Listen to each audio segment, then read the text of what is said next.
Olá, eu sou Acácio Roboredo, sócio aqui da Alaska, e hoje eu vou responder algumas dúvidas que a gente recebe bastante aqui dos nossos cotistas na nossa caixa de RI. Uma das dúvidas mais frequentes que a gente recebe é sobre a taxa de administração e também a taxa de performance, que são as duas taxas que remuneram os prestadores de serviço dos fundos. Vou começar explicando pela taxa de administração. Os nossos fundos de ações, o Alaska Black BDR e o Alaska Institucional, eles cobram 2% de taxa de administração. Esses 2% é um montante sobre o patrimônio líquido total do fundo que remunera vários prestadores de serviço do fundo. Então ele remunera o administrador, que é o representante legal do fundo, que tem diversas atribuições como a realização de assembleias, o controle de enquadramento, a precificação da cota, a checagem de ativos. Remunera também a gestora, aqui a Alaska, que nós somos os responsáveis por escolher os ativos que vão compor a carteira do fundo. Remunera também o auditor independente, o custodiante, que é o responsável pela guarda dos ativos, e o distribuidor. Entrando na seara do distribuidor, como é que funciona essa remuneração? O distribuidor recebe um percentual dessa taxa de administração. Então, o distribuidor, que são os grandes bancos e as corretoras, recebem uma parte desses 2% para distribuir e divulgar o nosso produto. Esses distribuidores contratam uma rede de agentes autônomos também para distribuir nosso produto. E esses agentes autônomos ficam com uma parte da taxa de administração que fica com o distribuidor. Então, essa taxa de 2% é a taxa para manter toda essa estrutura de prestadores de serviço. Além disso, tem também a taxa de performance, que é conhecida como taxa de sucesso, que é 20% sobre o que excedeu o benchmark de cada fundo. Então, usando o Alaska Institucional como exemplo, que é o nosso fundo puro de ações, ele tem como benchmark o Ibovespa, que é o índice das ações que compõem a Bolsa de Valores brasileira. Isso quer dizer que se a cota do fundo, se nós performarmos acima do Ibovespa, a gestora é remunerada com 20% sobre essa valorização que excede o benchmark.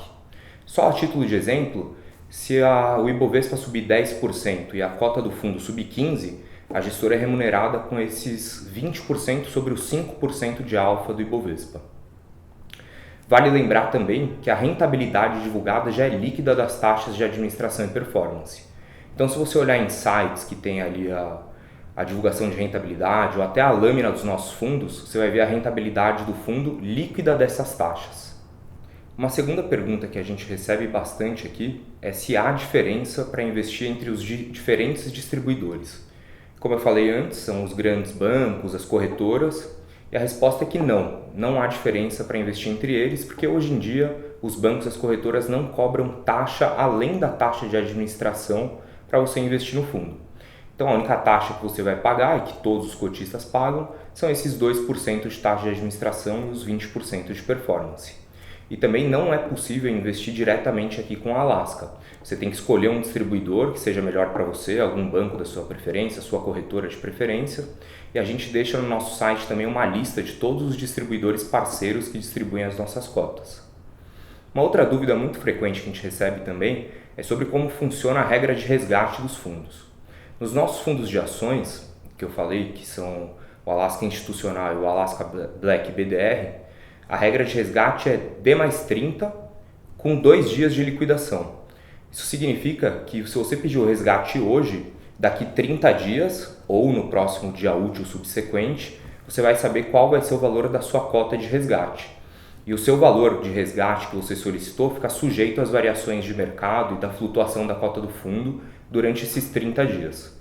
Após esses 30 dias, você vai saber o valor da sua cota de resgate e em 2 dias esse dinheiro será acreditado na sua conta, que são os 2 dias de liquidação adicionais. Uma outra dúvida muito frequente que a gente recebe e que não custa a gente relembrar é a diferença entre os nossos fundos de ações. Nós temos o Alaska Black BDR, que é o nosso fundo com um mandato mais amplo, que ele foi concebido entre 2011 e 2012, para gerir o patrimônio dos sócios. Ele é um fundo com um mandato muito amplo, então ele pode operar, além de ações, nos mercados de juros, moedas, índices e pode se utilizar de alavancagem. Ele pode também fazer short em ações, se utilizar de opções para alavancagem, enfim.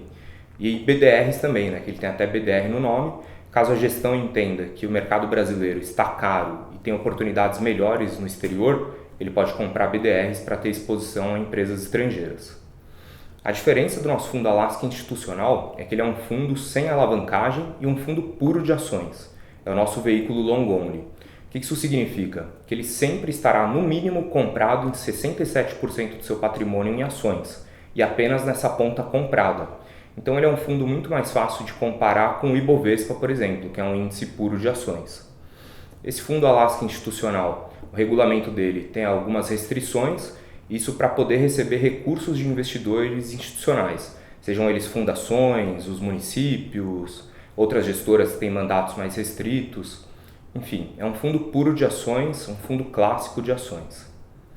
Eu procurei responder algumas dúvidas frequentes, mas eu convido todos vocês a entrarem no nosso site. Nós temos ali no nosso site uma aba chamada Perguntas Frequentes, com bem mais perguntas que a gente procurou responder, que a gente recebe aqui na nossa caixa.